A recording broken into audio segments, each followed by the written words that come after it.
did you صوت الج ده ظاهر منين؟ هلو معاكم مس رحمة شعبان، والنهارده ان شاء الله ميعادنا من كل جمعة مع درس جديد من دروس الفونولوجي. طب ايه هي دروس الفونولوجي؟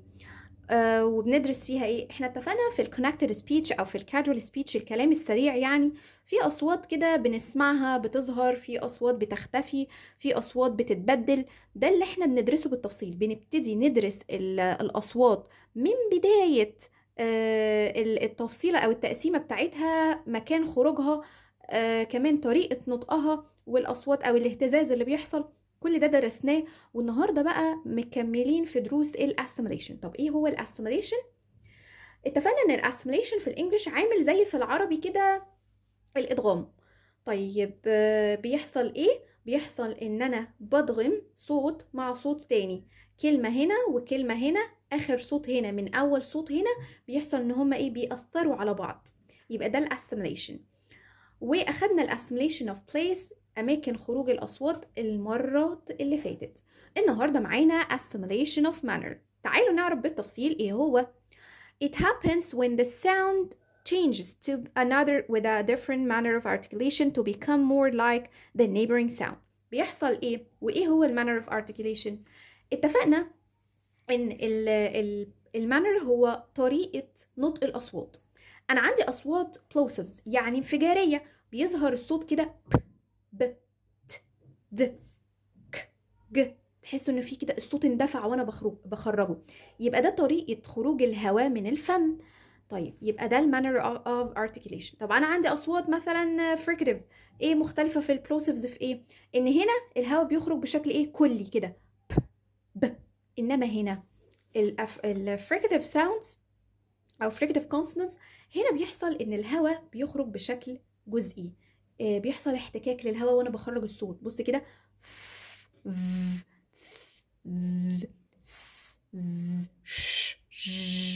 يعني هنا ما ينفعش اقول لا، الصوت مش هيظهر اصلا. يبقى دوت كده بلوسيفز، عشان اظهر الصوت ظهر بشكل اندفاعي، انما هنا الصوت ظهر بشكل ايه؟ احتكاكي او خرج بشكل جزئي مش بشكل كلي. يبقى دي طريقة نطق الأصوات. عندي plosives, nasals, lateral, fricative, affricate, continuant, semi-vowels أو بنسميهم glide. نشوف أول مثال معانا. that side. إيه اللي حصل لكلمة that side؟ that side. نبتدي بالت sound اللي هو الفاينل consonant في الكلمة الأولى، والاس ساوند اللي هو النشال كونسونانت في الكلمة التانية. مختلفين عن بعض في ايه؟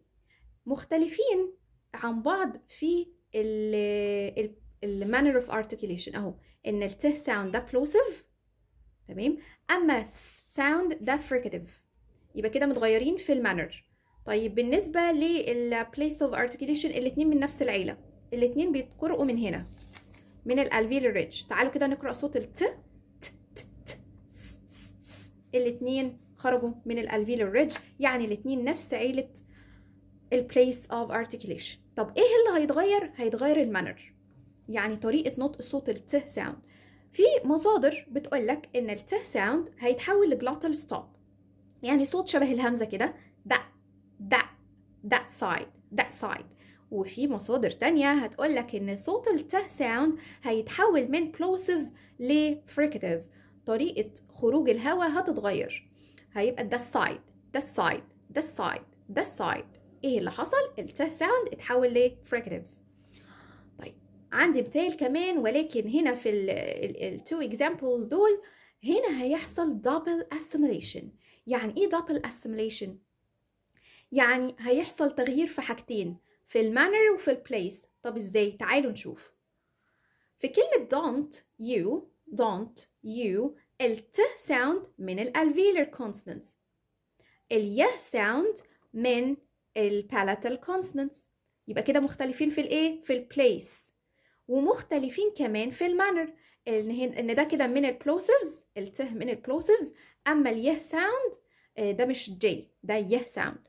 اليه ساوند كمان من الجلايدز او السيمي فاولز. يبقى كده مختلفين في حاجتين، في البليس ومختلفين في المانر. طب هيحصل ايه؟ هنقرب المسافات، هيظهر صوت جديد ما كانش موجود في الكلمة. ايه هو الصوت اللي هيظهر؟ صوت ش ساوند، فهيتحول لتش ساوند. يعني الت مع ش هيظهر لي صوت تش، والتش ساوند دوت هيبقى من عيلة الافريكتس. يبقى الت اتحول من كونه بلوسيف بقى افريكت، واليه ساوند كأنه اختفى. يبقى كده حصل حاجتين في الكلمة او في الكلمتين على الورد باوندريز. حصل ايه؟ ان الصوت غير البليس اوف ارتكيليشن بتاعه، مكان خروجه، غير المانر كمان وهي طريقة نطق الصوت. تمام، يبقى كده حاجتين اتغيروا. المثال اللي بعده شبهه بالظبط. want you، برضو الت ساوند اتحولت لتش ساوند. want you want you تش تش want you want you want you want you. تمام، يبقى كده غيرت برضو حاجتين. طب المثال اللي بعده خلي بالكم منه قوي علشان بيعمل لخبطه. كلمة in bed هنا مختلفين في ايه؟ صوت ال ساوند دوت من الالفيلر كونستنس، وكمان تبع النيزلز تبع المانر اوف ارتكيوليشن. اما الب ساوند اللي هو جه في الانيشال كونسونانت في الكلمه الثانيه من البايليبيال كونسونانتس وتبع المانر هو بلوسيف. هيحصل ايه؟ انا مش هغير بقى الحاجتين. ليه؟ انا هحول الان الام خالص. بص كده، هغير بس البليس. مشيت اهو، غيرت البليس من الفيلر لايه؟ لبايليبيال. تمام، كده غيرت الايه؟ البليس. ولكن في المانر اهو الاتنين بايليبيال نيزل. اوكي، يبقى ده اتحول لبايليبيال نيزل، اتحول لام. ولكن الب ساوند فضل موجود اللي هو في الكلمه الثانيه. يبقى كده ده تغيير واحد اللي حصل، مش تغييرين. هو تغيير واحد في البليس اوف ارتكيوليشن، عشان محدش يقول لي طب ما انا كده غيرت الايه؟ البليس والمانر. لا، هو الب صوته فضل موجود، انما اللي حصل هنا ان صوت اليه اختفى خالص. تمام، صوت اليه هنا اختفى، ولكن هنا صوت الب فضل موجود. تعالوا نشوف اخر مثال معانا. did you اللي ابتدينا بيها الحلقة. ظهر صوت جديد اللي هو ج ساوند. تعالوا نشوف. الد من الالفيلر كونسونانتس. طيب، واليه ساوند، اليه ساوند من البالاتال.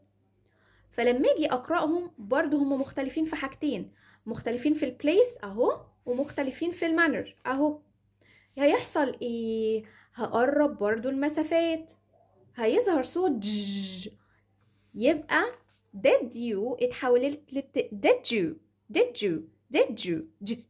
ج اللي هو اصلا بالمناسبة صوته افريكت، من الافريكتس، ج ساوند، ج. يبقى انا جبت الد ساوند اللي هو كان بلوسيف اصلا، جمعت معاه ج اللي هو فريكاتيف، عملت كده ميكس واسمه افريكت. did you. طيب، يبقى ده اللي بيحصل في الاسيميليشن بالتفصيل. assimilation of manner. يبقى شرحنا الحلقات اللي فاتت او الدروس اللي فاتت assimilation of place، وعرفنا ايه هو الاسيميليشن، وعرفنا الكونسونانتس بالتفصيل وكمان الفاولز بالتفصيل.